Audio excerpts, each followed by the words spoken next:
Hi, everybody. Today is Monday, June 16th, 2025, and our friend Larry Johnson is back with us. Welcome back, Larry. Man, glad to. I'm not glad to be here under the circumstances. I always enjoy talking to you. I always enjoy our back and forth, but we are now entering a time of extreme danger and peril for the world, and the world leaders better do something to stop Donald Trump and Bibi Netanyahu. That's the bottom line. Those those two gentlemen are out of control. Larry, getting to the conflict between Iran and Israel, here is what Wall Street Journal reported: the way the Israeli Mossad tried to do everything before their attack on Iranians. They said that the way that they used drones and this had this network of people inside Iran, those were cooperating with Mossad. What can we say from the picture that we've learned so far from the initial hours of this attack and the way that Iran then turned the game and tried to respond? Well, it sort of explodes the myth of Iran as this great authoritarian state, that this state that's monitoring everything that everybody does and that's just hauling people off to prison at the drop of a hat. It exposed that Iran had a terrible counterintelligence system, terrible, almost naive in their trust, which suggests that, actually Iran, despite the, Western propaganda of Iran being this, Islamic state were rigidly ruled, women are beaten constantly, etc.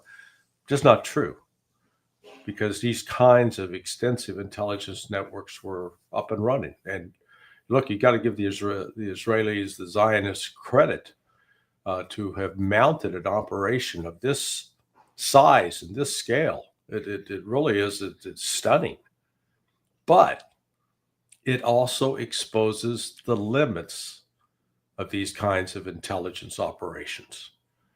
I think on paper, the Zionists fully expected that this would cause the regime to collapse in Iran, and that therefore that would, quote, that would eliminate the threat. As if any of these regime removals anywhere, whether it's Libya or Iraq or Panama or Syria, has, quote, eliminated the threat or brought peace, made things normal. So this is a case of awakening Iran to really the full deceit and the full evil that is represented by Israel and the United States and Europe, in my view. This, the history of the last 60 years, for my country, I'm ashamed of it. My country was supposed to be a place of freedom and liberty and promoting freedom. Instead, we become agents of murder and mayhem, and we kill foreigners with no regard whatsoever, and then wonder why people don't like us. I mean, it's God. This is it's a disease, and so in allowing, because Iran's known for years that the United States is working through groups like the MEC, the Mujahideen al-Khalq, to carry out terrorist operations, and they carried out previous assassinations, but nothing on this scale. So Iran needs to fight back, and ideally other countries will come to the aid of Iran. Pakistan is at least saying, whether they would actually do it or not, that if Israel hits Iran with a nuclear weapon, that Pakistan will hit Israel. we don't know what's being said behind the scenes with Russia and China, particularly Russia talking to the United States. Just before we came on air, I mentioned to you that the news has flashed across the screens that the bilateral talks that were set this week between Russia and the United States to talk on easing, getting back to normal diplomatic relations were unilaterally canceled by the United States. This is, it's either Donald Trump or Marco Rubio or both. That Trump is proving himself to be worse than even his most ardent haters could imagine. And he's leading the United States on a path to destruction, in my view. Larry, what's the problem? Do we know why did they decide to do this with Russia? Is that related to what's going on in the Middle East or something No else? idea. There's other news last night of at least 24 super tankers, military aircraft that do air refueling, were now leaving the United States, headed overseas. They're going to bases. It's not. I don't know where they're going. I don't know if they're going to bases in Europe or bases outside and around the Middle East. But that kind of movement of aircraft is indicative of plans for significant air operations. And, that's not a good sign. If, despite Trump's claims that, he didn't, now he knows, hey, I didn't know anything about this war. No, that's good. We're going to have peace. Anytime Trump now is talking about the possibility of a peace agreement, you take that as a sign that there's going to be an attack of some sort by the West. It's a complete lie. What Trump has accomplished over the course of the last 2 weeks now is prove that he cannot be trusted. Not a thing that comes out of Donald Trump's mouth can you trust. You always have to assume the worst about him, unfortunately. Yeah. Here is, Larry, what Naftali Bennett put on his social media. Here is what he said, that he feels that they can bring Iranian people out and rise up against the government with the assassinations of Iranian commanders and with the blow that they caused to the Iranian government. And the Iranian scientists were killed. I don't know how do they don't understand what is the feeling on the part of Iranians right now. They don't know the Iranian society, the texture of Iranian society. They're a bunch of arrogant pricks. Excuse my language, but show me one time where assassinating these top leaders has brought the people rising up to do what Israel wants to happen. Israel's got a sordid track record stretching back at least 50 years. Let's go back to their attack on Black September after the Munich Olympics, the assassination of the deaths of the Israeli athletes, actually caused by the Germans, but that's a whole nother story. But then they decided to track down all of Black September and kill them. That'll teach them. That'll stop the violence. Well, it didn't. Then with the creation of Hamas, again, which Israel helped fund, they ultimately murdered Sheikh Yassin, this elderly guy in a wheelchair. And did that weaken Hamas? No. In fact, you can make the case that it actually pushed Hamas in a more extreme direction, or one more committed to fighting as opposed to negotiating in peace. So time after time after time, Israel has embarked on this campaign of murder.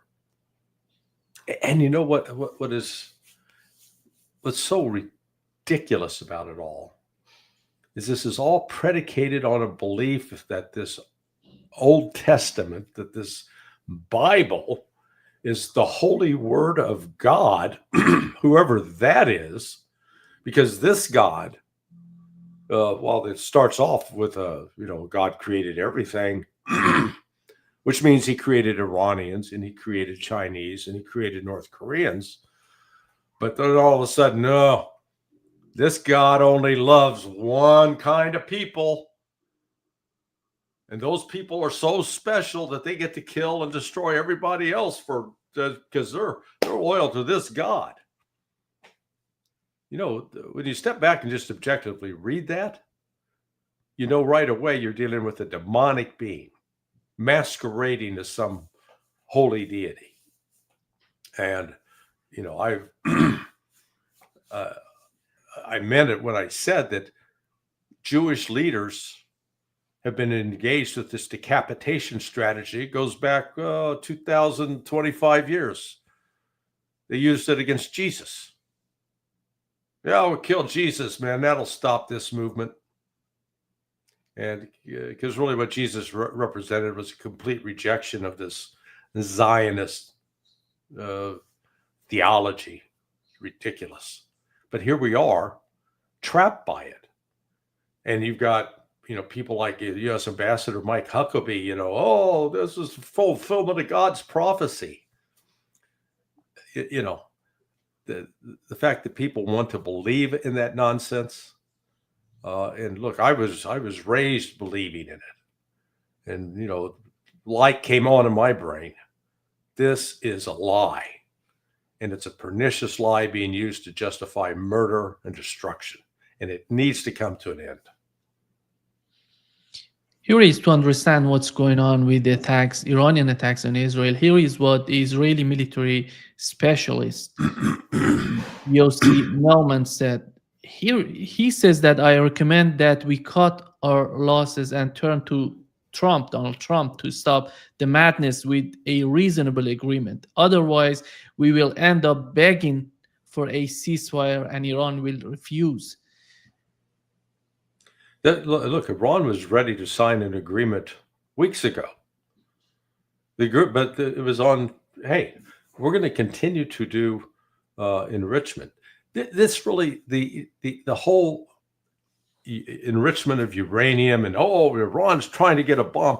That is it's an excuse. It's a diversion. That's not the issue. The issue is they don't want to have Iran as an Islamic republic, because Iran as an Islamic republic is a threat to Western interests that want to take over, dominate, and control the oil resources of Iran, and to control Iran in a way that they will be able to stab at the underbelly of Russia coming up through the south. It is the same kind of thing that was done to Saddam Hussein. Only then it was, weapons of mass destruction. We've got to get rid of those weapons of mass destruction. That's why we got to attack him. And again, it had nothing to do with actual weapons of mass destruction. That was just that was the ploy, the ruse. It was more about getting regime change. And again, the United States cocked that up. That, Iraq today is not a great friend of the United States, and certainly not a place that the United States can easily control. So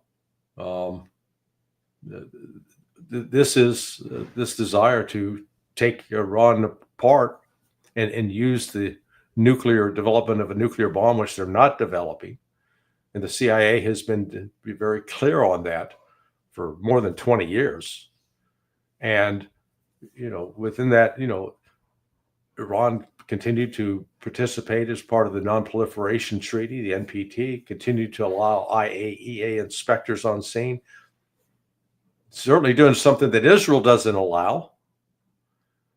And yet we buy into this nonsense that Iran's the bad guy and Israel's somehow the victim here. Uh, it's just perverse. Right now in Iran, there's serious arguments, there's serious discussions. They're talking about to get out of to get rid of NPT and get out of the NPT. And many people are arguing, those people who were mostly in favor of negotiations right now talking about getting out of NPT. Mm-hmm. And this is the outcome of this sort of madness on the part of the West, Larry. And it seems that the plan for this attack on Iran was prepared long before Donald Trump coming to power. And Donald Yeah. Trump has decided to go along with the plan on the part of Netanyahu. Do you understand what in his mind, in this sort of attitude, that while you're negotiating, you're making Iranian to feel that they're going to get something through negotiations, then you attack them? They did it to Nasrallah. Remember, Nasrallah was meeting with other senior Hezbollah leaders at this location in Beirut to discuss a ceasefire, to discuss a peace agreement, at least temporary, with Israel. And that had been communicated to the United States, it's communicated to, all it was they were using those talks as a ploy to identify him so they could kill him. And they're doing the same now to Iran. And hell, I'd say they've been trying to do the same to Russia. The United States is not a trustworthy negotiating partner. And that's what is becoming clear. And, it is, there's this cartoon strip in the United States with Charlie Brown. And Lucy was always the antagonist, where she'd have him try to kick the football, put the football out, and Charlie Brown to run up, and she'd pull it away, and he'd fall. Okay, that's funny. United States, though, is like an evil version of Lucy, and we keep pulling the football away, causing other countries to fall, and it's through lies and deception.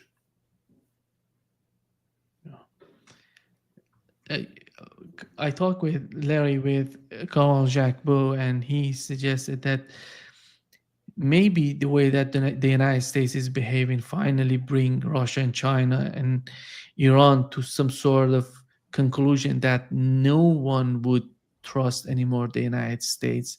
This is hugely influencing the future of the planet, I would argue, because if anything big happens with the nuclear weapons, something in that nature, that would be the end of all of us, not just a little bit there and here, and all of us we're going to go down, and they're literally destroying the planet. Well, it would destroy. I don't share quite that apocalyptic vision. Those places that were hit would, in the same way that, Hiroshima and Nagasaki did not disappear from the earth. The people didn't all disappear. But good Lord, it created enormous death and destruction. And certainly will make, if we call what passes for normal civilization in some areas of the world, impossible. But, frankly, there'd be large areas of Africa that would be protected, large areas of South America. There'd be climate consequences, I'm sure, but those would be temporary. But life, civilization in the north and throughout parts of the Middle East would certainly come to an end. And it's just, I said, it's a madness. The Russians understand that, because, they've paid a price previously in war. And that's why Putin has been working very assiduously trying to prevent this from escalating. But you've got, with Donald Trump and his delusional mind, oh, we got the best military in the world. Oh, we're the most powerful. And it's not true. But when you start believing, your own lies, then and you act according to those lies, you're capable of doing anything. So this is, the ball is in Trump's hands now, as far as instigating this. And I think Jacques, Colonel is correct that, well, let me put it this way. What we're seeing is the United States in desperation mode, trying to maintain its control as the world hegemon. It's been the, quote, superpower over the last 30 years, since the collapse of the Soviet Union. With the rise, if you will, the resurrection of Russia from the ashes, carried out under the leadership of Vladimir Putin, and the emergence of China as the world's leading industrial power. And those two countries coming together said, hey, this current system is rigged. This current system is corrupt. This current system is in the control of a bunch of crazy people in the United States. We've got to set up an alternative.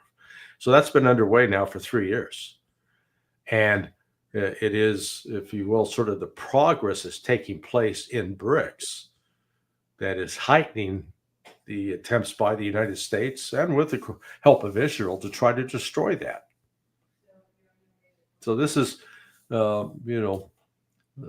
this is like the birth pains of a new world economic political order coming into being.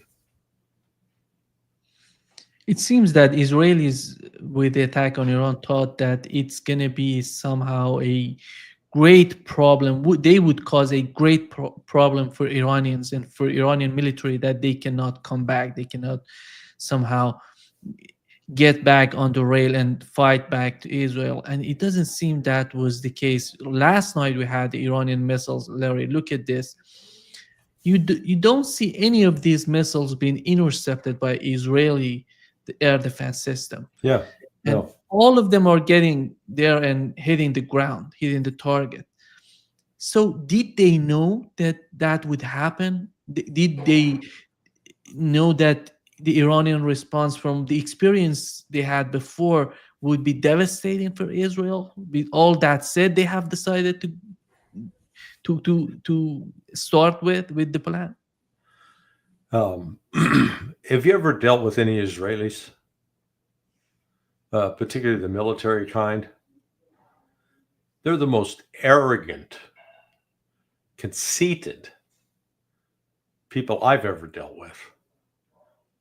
Nothing, no, not an ounce of humility, not an ounce of self-reflection, because they're the best. They know better than anybody, and they're the superior. And so they convince themselves, oh, our Iron Dome and our David Sling, boy, nothing can touch us. Well, Iran, when Iran reacted after the initial attack on its consulate a year ago, April, it did a demonstration shot. It launched a series of drones and some older missiles, and it had a couple of ballistic missiles, but they weren't really aimed to hit targets in Israel. It was more to say, look, your air defense is not quite what you think it is. We can get through. Then what happened on October 1st? It was at least the 1st of October of 2024, after the assassinations of the Ismail Haniyeh. Ismail Haniyeh in Tehran, that again, he was the chief negotiator for Hamas. the retaliation that Iran did then was more, okay, well, now we're going to show you we can really be serious. And they hit some sites, Nevatim Air Force Base, and they hit near Mossad headquarters. But again, it wasn't a full-on, we're going to inflict damage. Now Iran's inflicting damage. And Iran's suffering damage too. The difference is Iran is a vast, vast country. Israel does not have unlimited military resources. Israel does not have a strong defense industry built underground that they can produce replacements for the missiles that they're firing out of their air defense systems in particular. And they're already fighting, let's call it a three-front war. Now they're doing a four-front war. They're fighting in Gaza, fighting in the West Bank, fighting in southern Lebanon, fighting in Syria. There's 4. Now dealing with the Houthis, there's 5. Now with Iran, there's 6. Even if you're Bruce Lee, you're not going to be able to fight 6 guys if they're all attacking you at the same time. And what compounds it for Israel is they're dependent largely on the United States for supplying weapons. Well, again, the United States stockpiles have been depleted as a result of the war in Ukraine. And so now there's reportedly fights going on in the Pentagon between, the Deputy Secretary of State, a guy named Elbridge Colby, the grandson of William Colby, former CIA director, who insists, oh, no, we got to have these weapon systems in Asia because we're going to go fight China. And General Kurilla of CENTCOM is, oh, no, we need it here in the Middle East. We got to go fight Iran. And again, the United States has some formidable weapon systems. I don't want to pretend that they're harmless. They are not. They're potentially very lethal, but they're also fragile. So, and then Israel has got the practical problem of keeping, they're launching a lot of attacks with the F-35 so far, and it's only been 3 days now, 4 days. Those planes are not designed for an extended combat operations. They need extensive maintenance, expensive maintenance at that. And then, their machines are going to break down. And we don't know, I don't have a good picture of how effective Iranian air defense systems have been up to this point. We know that Israeli air defense systems have been, a bust. They shoot some things down, but again, if I'm Iran tactically, I'll launch a bunch of drones and a bunch of really old missiles first, send those in as Israel fires, because you see all those missiles going up that Israel's firing, none of them are hitting. Well, each one of those that doesn't have a replacement standing by with unlimited supply, just the opposite. There can come a point where Israel's air defense system will be exhausted, and then Iran can hit it at will. This is the first time in Israel history that they're fighting an enemy on their soil. They were fighting Lebanese on Lebanese soil, Gazan on Gazan soil, and Palestinian soil, with Yemen as well.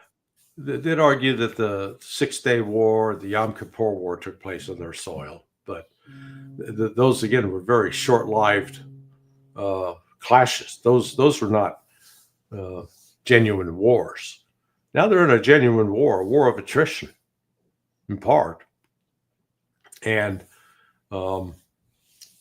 Russia's made it clear to the United States that Israel's the aggressor here, Israel's the culprit, and that it's going to support Iran. It's going to support Iran with resupply of critical weapon systems, electronic warfare, as well as intelligence sharing.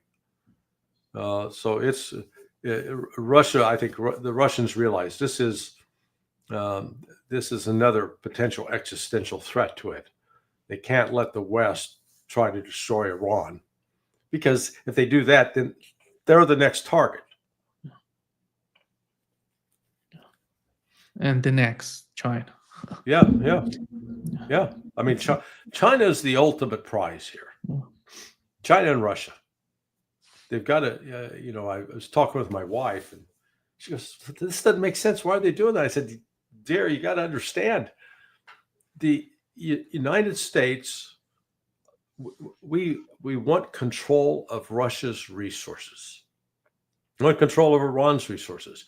We're like a ravenous locust stripping a cornfield bare. We've got to consume it because we're a consumer nation.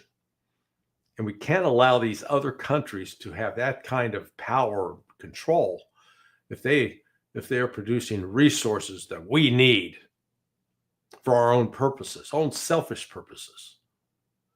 We're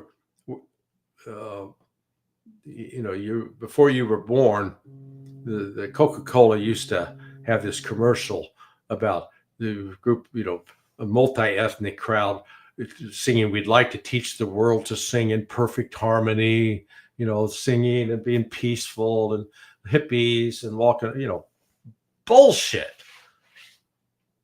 It's just a facade. It's a fraud. The United States has no intention of promoting peace. It's the peace at the end of a gun. You're going to do it our way or else.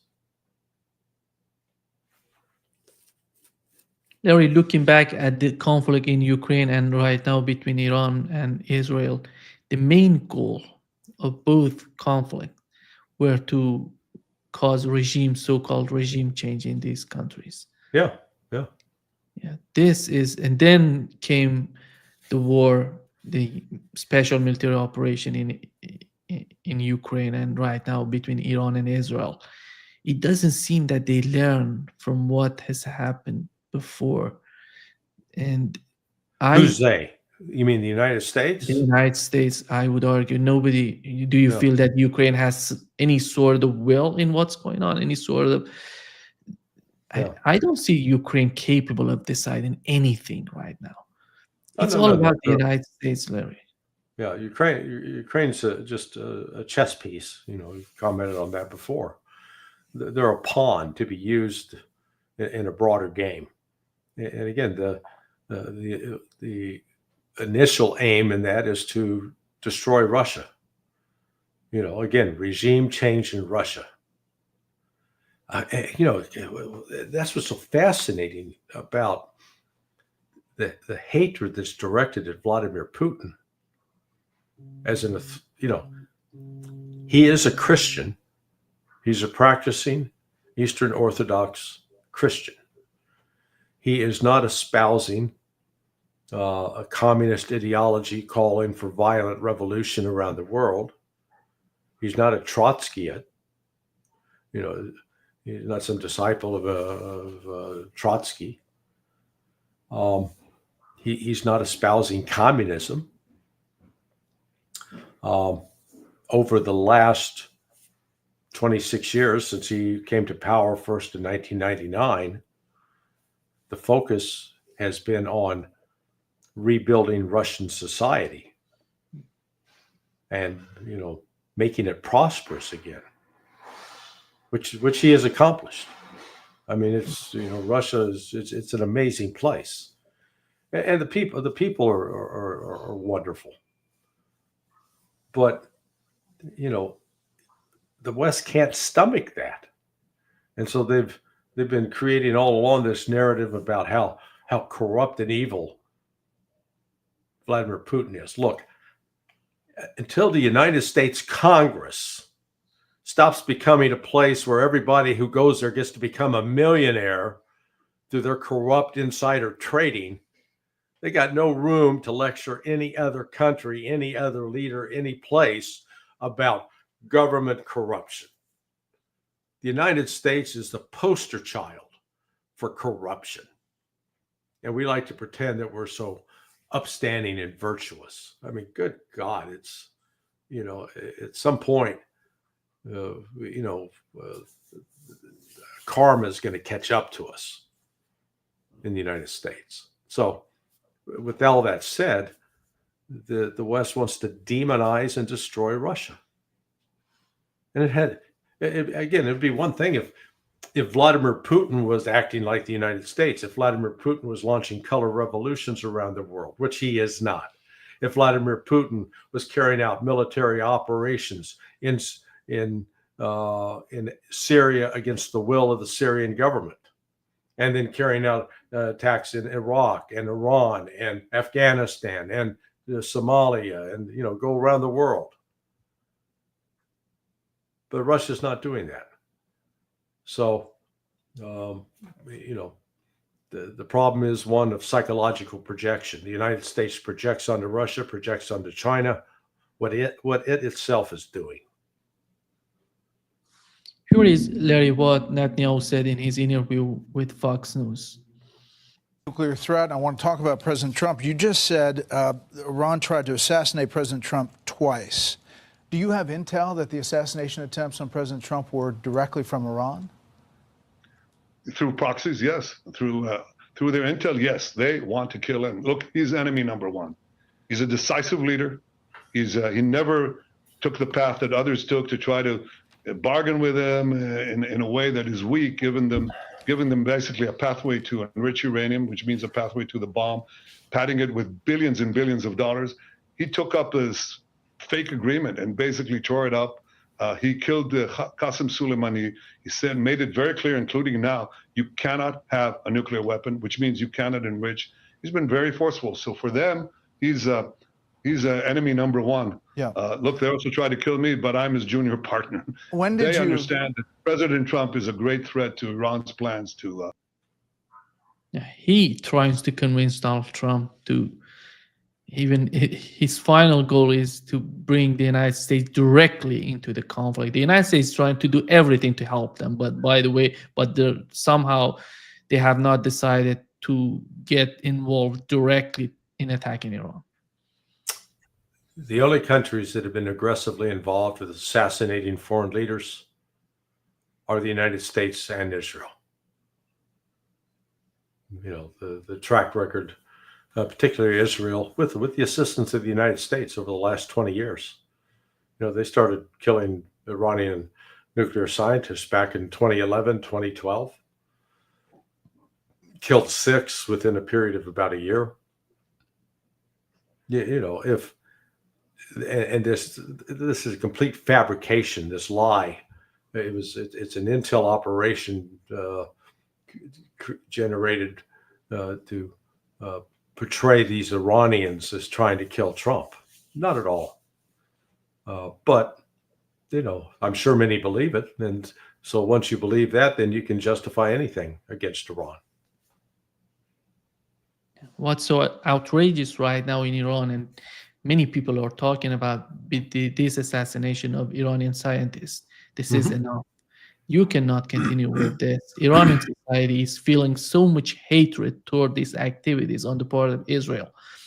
And IAEA, Larry, was a tool used by Israel to identify these people, to find not only their names, but also their address in Iran, and to find them and to hit them, to kill them. And it seems that the situation, whatever comes out of this conflict between Iran and Israel, that would be a huge challenge for Iran and IAEA to go forward. IAEA has been completely discredited, in my view. I think Russia, China, Iran should all withdraw from it. It should be scrapped. It's nothing more than just a tool of Western intelligence. And in that regard, tear up the Non-Proliferation Treaty. It's really now a meaningless document. And what Iran has discovered, much to its detriment, is it thought they were going into a casino, that it was an honest that the games were honest and you could actually have a chance at winning money. Man, it's a crooked criminal operation. And if you start winning, they're going to make sure that you lose because the games are rigged. That's what's going on here. This is so-called international world order. It's a rigged game designed to control and dominate others at the expense of the United States. So, people want to play that game, go ahead. Just understand you're going to lose your money. The game's crooked. And if you come out, quote, a winner, they're allowing you to win for some other nefarious reason. I was somehow surprised, Larry, that you mentioned the United States has decided to unilaterally quit the talks between the United States and Russia, because 2 days before we had a phone call between Vladimir Putin and Donald Trump. They talk about the situation with Iran, and Vladimir Putin said he's prepared to, as he said before, he's prepared to do everything to bring some sort of sanity to what's going on in the Middle East. Do you understand? Here is what Donald Trump tweeted yesterday, and he says that Iran and Israel should make a deal. And it goes on and on about India and Pakistan, and he was so much in the case of Egypt and Ethiopia and all of that. I got no credit for what I've done so far, and somehow trying to put himself in a better position that he wants a deal. Is there anybody, if the case that you mentioned when we started this talk, you said that the United States has decided to cut the talks with Russia. Is there unilaterally suspend? Yeah, suspend it. How is that going? Because that doesn't make sense when you look at these tweets, these sort of communication that Donald Trump does usually with the world. Well, look, I put up on sonar21.com last night the series of Donald Trump's tweets regarding Iran as an example. Guy's all over the place. I mean, if you've ever gone to a tennis match and you watch the players, your head, you're going back and forth, watching the ball bounce back and forth. That's Donald Trump. He's playing both sides of the net. There's Trump hitting. No, he's hitting there. He's hitting there. He completely reverses himself, contradicts himself. The conversation, he was, putting lipstick on a pig with his conversation with Vladimir Putin, pretending, it was all friendly, warm. Hey, buddy, how you doing? How's it going, Vlad? Yeah. No. Putin initiated that call. And it was a tough, he had some tough messages for Donald Trump. And warned him, you bring this war to you call off Israel. Israel's responsible for this. You call it off. Get it back in the box. Because if this continues, we're going to be, we have a security agreement with Iran, and we're going to fulfill that agreement. And, once Trump got around his advisors after they learned about the substance of the phone call, I think it looks like they probably convinced, screw those Russians. We'll show them. All right.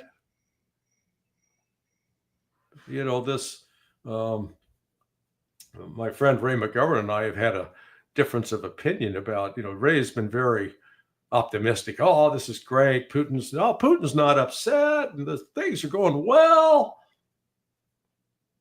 Yeah. No, it's the United States is not a trustworthy negotiating partner. That's the message that comes out of all this, at least to me.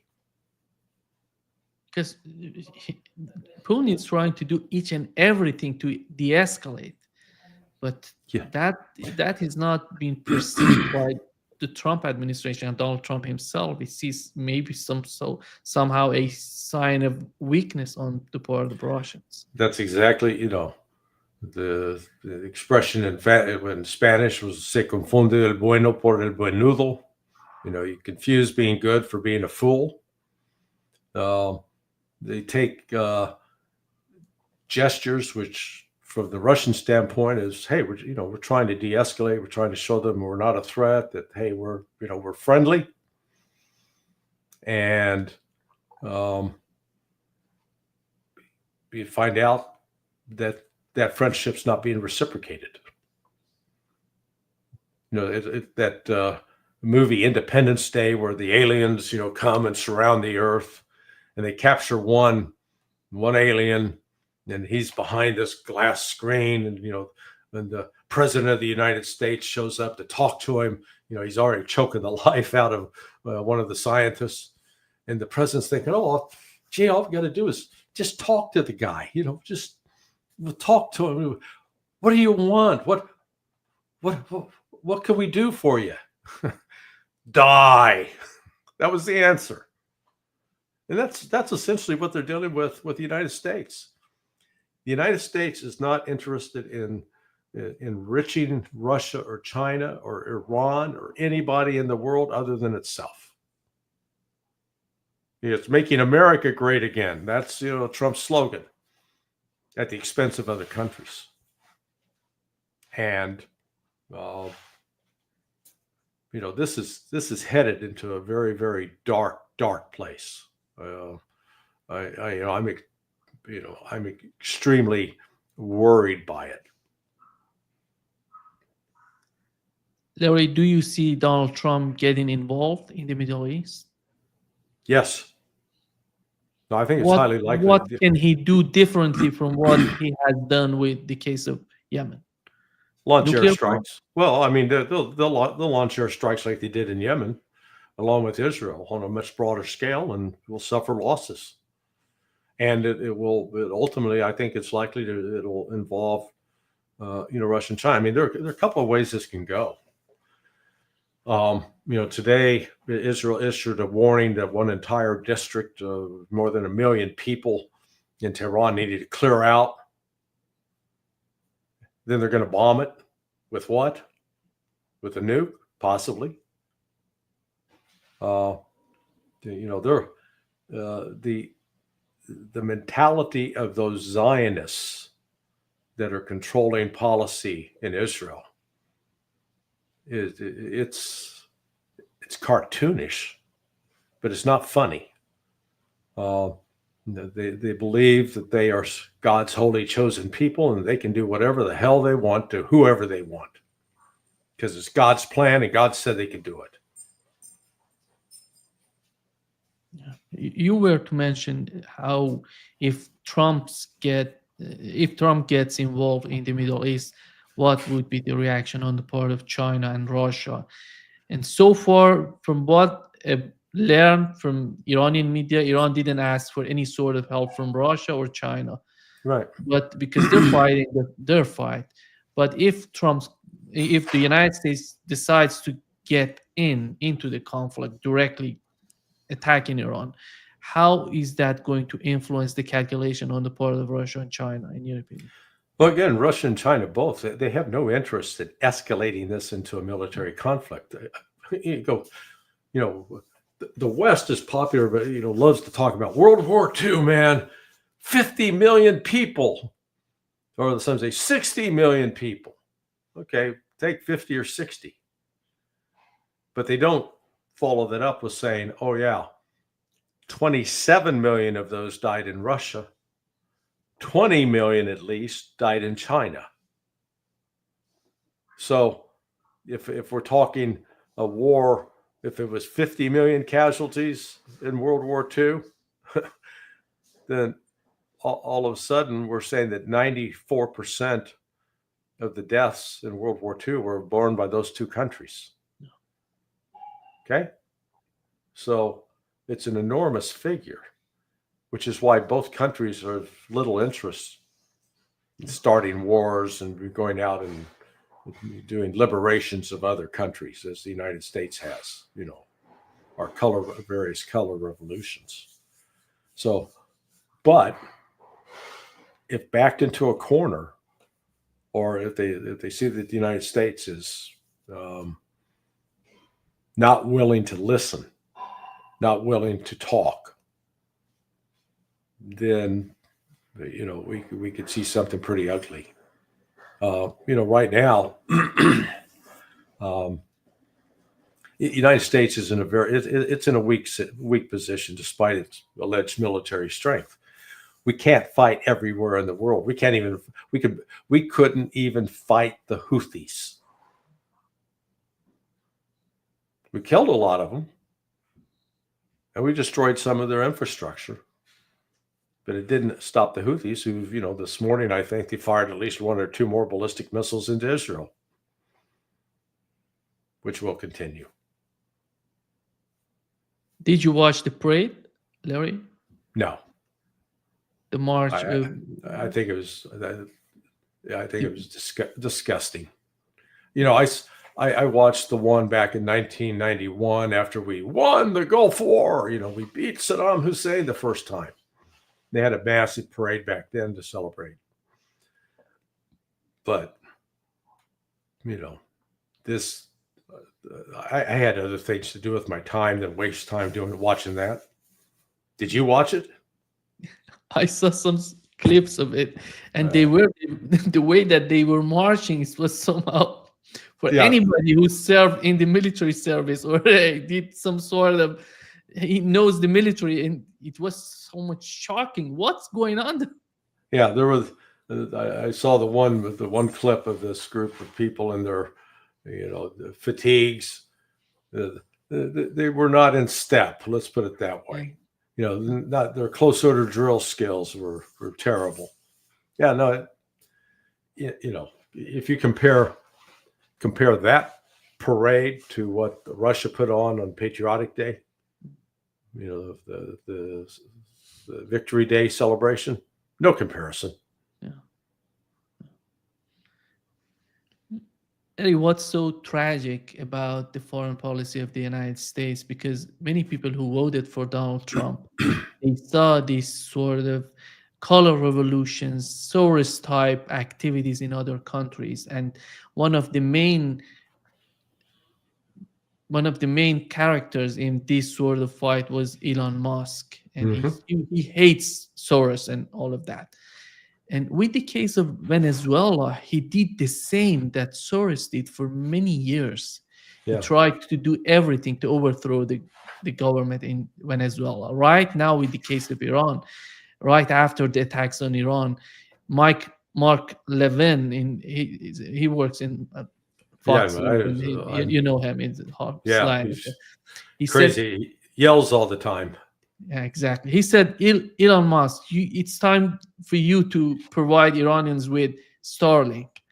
And Elon Musk responded on X, they're getting it right now as we talk. And this guy is Soros. For me, it doesn't matter. The name has changed. The agenda is the same. You're trying to do regime change in other countries. What's your mission? Who's you to decide about other countries' future and other countries' affairs?